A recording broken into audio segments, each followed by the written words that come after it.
Orang yang menyedekahkan hartanya di jalan Allah dengan ikhlas, maka dia akan diberikan balasan minimal firman-Nya Allah di dalam Al-Quran ini 10 kali lipat, minimal 10 kali lipat, atau dilipat gandakan sampai 700 kali lipat dan sampai lipatan yang tidak terhingga. Assalamualaikum warahmatullahi wabarakatuh.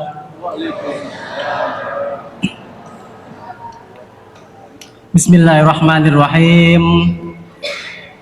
Alhamdulillahilladzi ja'ala syahru Ramadan fi awwalihi syahrul rahmah wa fi awsatihi syahrul maghfirah wa fi akhirihi syahrul itqur minan nar. Allahumma sholli wa sallim ala sayyidina wa maulana Muhammad wa ala alihi wa sahbihi ajma'in, amma ba'd. Hadirin wal hadirat, bapak-bapak, ibu-ibu, jamaah sholat isya yang insya Allah dilanjutkan dengan sholat sunnah tarawih yang dirahmati Allah subhanahu wa ta'ala. Alhamdulillah kita masih bertahan sampai saat ini, bertahan untuk melaksanakan ibadah puasa, masih bertahan untuk melaksanakan ibadah sholat isya dan dilanjutkan dengan sholat tarawih. Karena malam-malam yang pertengahan seperti ini, malam 15, ini malam yang sangat rentan. Kadang-kadang jamaah sudah banyak yang capek, ada yang sibuk di rumah mempersiapkan kue, ada yang pindah ibadahnya ke tempat pembelanjaan, beli baju, beli sepatu, dan lain sebagainya. Nah, semua yang masih bertahan di sini merupakan hamba-hamba, insya Allah hamba-hamba pilihan Allah. Tema pada malam hari ini yaitu fadilah sedekah, fadilah infak di bulan Ramadan. Allah subhanahu wa ta'ala memberikan kewajiban kita umat Islam untuk melaksanakan ibadah puasa, salah satunya untuk memacu kita semua supaya kita lebih rajin bersedekah, supaya kita lebih rajin berinfak. Kenapa seperti itu? Coba kita lihat dalam berbagai momentum bulan Ramadan. Di bulan Ramadan ini banyak di antara umat Islam yang ringan tangannya, mudah tangannya, diringankan oleh Allah untuk saling berbagi menu takjil, berbagi berbuka puasa, dan lain sebagainya. Bahkan ketika kita lihat ada beberapa denda yang terkait dengan ibadah puasa, yang mana denda itu harus dibayar dengan sedekah. Contohnya mana? Contohnya ketika ada seorang ibu-ibu yang tidak mampu berpuasa karena mengandung dan khawatir bayinya akan terganggu kesehatannya jika berpuasa, atau ibu-ibu yang sedang menyusui dan khawatir bayinya akan terganggu kesehatannya atau air susunya terganggu ketika dia berpuasa, maka tebusannya yaitu mengganti puasanya dan membayar fidyah. Fidyah ini apa? Sumbangan untuk orang yang tidak mampu memberikan makan. Begitu juga umat Islam yang sudah tua renta, tidak mampu untuk berpuasa, atau orang yang sakit dan sudah diharapkan tidak sembuh sakitnya, maka tebusannya adalah membayar fidyah. Begitu pula untuk bapak-bapak dan ibu-ibu yang sudah tidak tahan, yang mungkin pengantin baru, maklum pengantin baru, di siang hari melakukan hubungan suami istri, maka itu salah satu tebusannya yaitu membayar fidyah.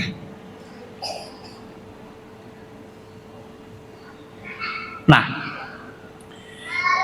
atau memberi makan fakir miskin, selain memerdekakan budak dan juga berpuasa 2 bulan berturut-turut. Saya kira tidak ada yang mampu itu puasa 2 bulan berturut-turut. Nah, dengan adanya anjuran untuk bersedekah ini di bulan Ramadan ini khususnya, maka diharapkan kita sebagai umat Islam setelah bulan Ramadan kita semua selalu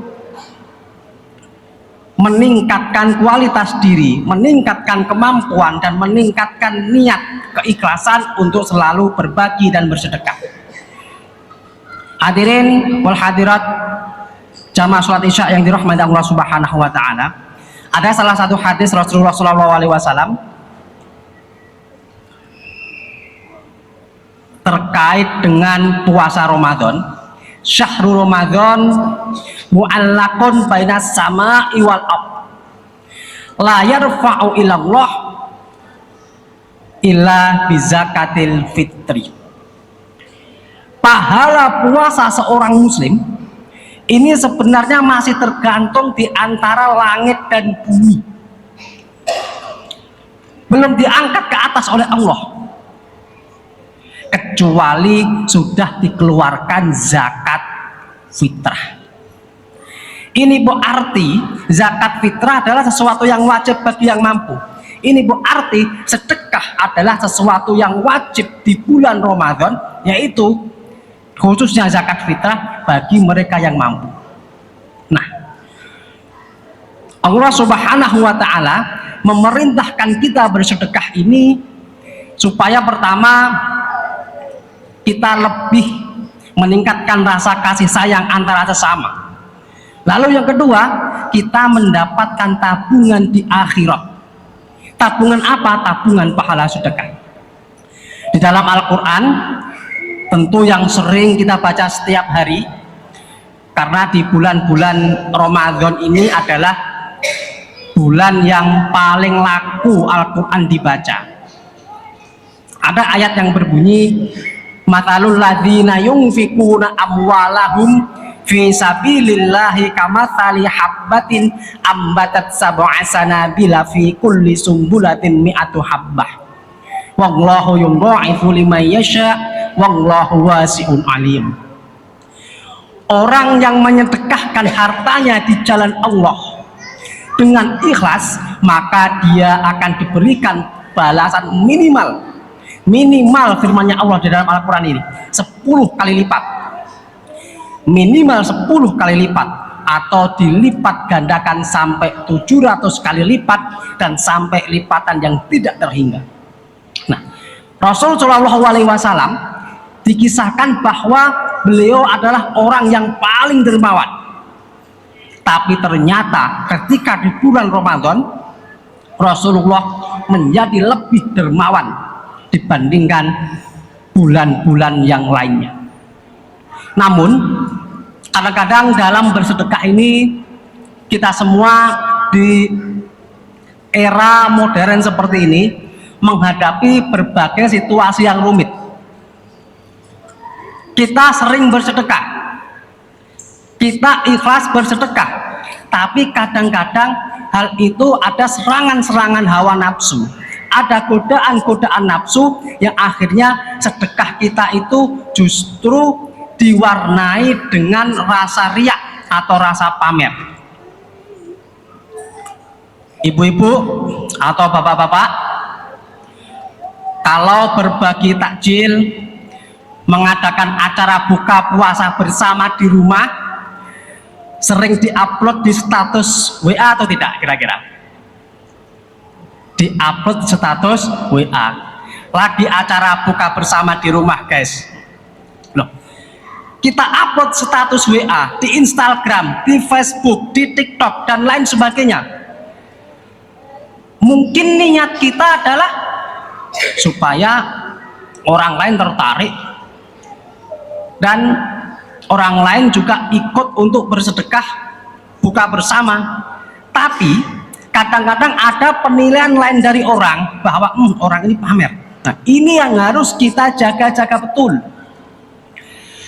Hal ini pernah ditanyakan waktu minggu kemarin waktu saya mengisi kajian di RRI Bone jam setengah 6 sore sebelum berbuka puasa. Ada salah satu pendengar yang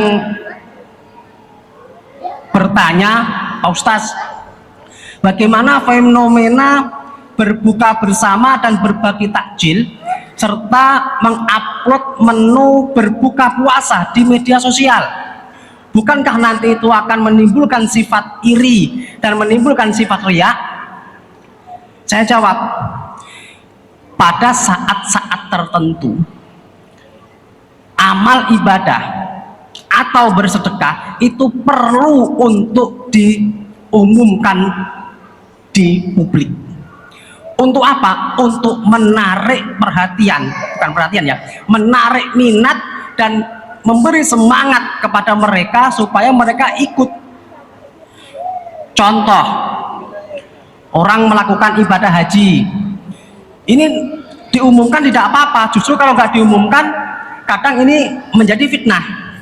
Loh, itu bapak istrinya kok sudah 1 bulan tidak ada di rumah, kemana? Begitu juga bapak-bapak, kalau mau ibadah haji nggak diumumkan, tetangga ini nanti curiga, suaminya bu ini kok tidak pernah ada di rumah selama 2 bulan ya, jangan-jangan nikah lagi. Nah, kalau diumumkan kan aman. Begitupun acara pernikahan itu juga harus diumumkan, karena kalau tidak diumumkan akan menjadi fitnah. Nah, begitu pula sedekah yang kita keluarkan suatu saat perlu kita umumkan supaya menarik perhatian orang. Dalam arti menarik perhatian ini supaya mereka ikut untuk bersedekah seperti kita, bukan untuk riya atau untuk pamer. Nah, model-model seperti ini, niat bersedekah untuk riya, untuk pamer atau ikhlas karena Allah, tentu bapak-bapak dan ibu-ibu sendiri yang mengetahuinya. Maka dari itu, dalam beramal bersedekah khususnya di bulan Ramadan, mari kita jaga niat kita, mari kita jaga hati kita, sehingga fadilah sedekah di bulan Ramadan ini pahalanya dilipat gandakan oleh Allah Subhanahu wa Ta'ala. Sebagaimana hadis Rasulullah SAW, hadis ini laku sekali di bulan Ramadan. Naumun so'im ibadah, wa sumtuhu tasbih, wa amaluhu munggo'af, wa du'ahu mustajab. Tidurnya orang yang berpuasa ini merupakan ibadah, diamnya orang yang berpuasa dikatakan sebagai tasbih, amalnya orang yang berpuasa ini dilipat gandakan oleh Allah, dan doanya orang yang berpuasa dikabulkan oleh Allah. Nah, amal orang yang berpuasa ini dilipat gandakan oleh Allah, ini loh yang menjadi momentum bagi kita untuk selalu bersedekah khususnya di bulan Ramadan. Ingat, sedekah ini bukan hanya dalam bentuk materi ya, bukan hanya dalam bentuk harta, bukan hanya dalam bentuk uang, tapi juga dalam bentuk tenaga, tapi juga dalam bentuk bantuan dan lain sebagainya. Salah satu ayat Al-Quran, saya kutip potongan ayat Al-Quran, orang-orang kafir yang dulu di dunia dia tidak beriman kepada Allah, dia malas untuk bersedekah, mereka ternyata di alam kubur menyesal. Loh, Ustadz kok tahu? Tahu, siapa yang ngasih tahu? Al-Quran. Bunyinya bagaimana? Robbi laula ahortani ila ajarin korib fa'asdaqa wa akum minas solihin. Orang-orang kafir menyatakan, wahai Allah, seandainya kami dapat hidup lagi sedetik saja, di dunia, maka kami akan menjadi orang yang ahli sedekah dan akan menjadi orang-orang yang selalu beramal saleh. Di sini mereka baru tahu ternyata orang kafir di alam kubur mereka sangat membutuhkan berbagai macam pahala, khususnya pahala sedekah. Selain itu, sedekah yang kita keluarkan, infak yang kita keluarkan, ini akan memberikan penghalang bagi kita semua dari berbagai macam kesulitan, dari berbagai macam penyakit, dan berbagai macam halangan yang menyerang kita. Maka tidak mengherankan jika Rasul menyatakan as-shadaqatu litaf'il bala. Sedekah itu untuk menolak berbagai macam kesulitan. Maka di momentum bulan puasa yang sangat-sangat mulia ini, yang Allah Subhanahu wa Ta'ala memberikan kita kesempatan ini, karena belum tentu tahun depan kita mendapatkan kesempatan memasuki bulan Ramadan yang penuh hikmah ini. Oleh karena itu, mari kita manfaatkan baik-baik, kita gunakan untuk beramal saleh, kita tingkatkan amal kita tingkatkan sedekah kita, tidak hanya dalam bentuk uang, tapi sedekah dalam bentuk ilmu, sedekah dalam bentuk pendapat, sedekah dalam bentuk tenaga, sedekah dalam bentuk bantuan dan lain sebagainya, sehingga kita menjadi hamba-hamba Allah yang selalu dirindukan oleh surganya Allah Subhanahu wa Ta'ala. Itu yang dapat saya sampaikan, kurang lebihnya mohon maaf. Wassalamualaikum warahmatullahi wabarakatuh.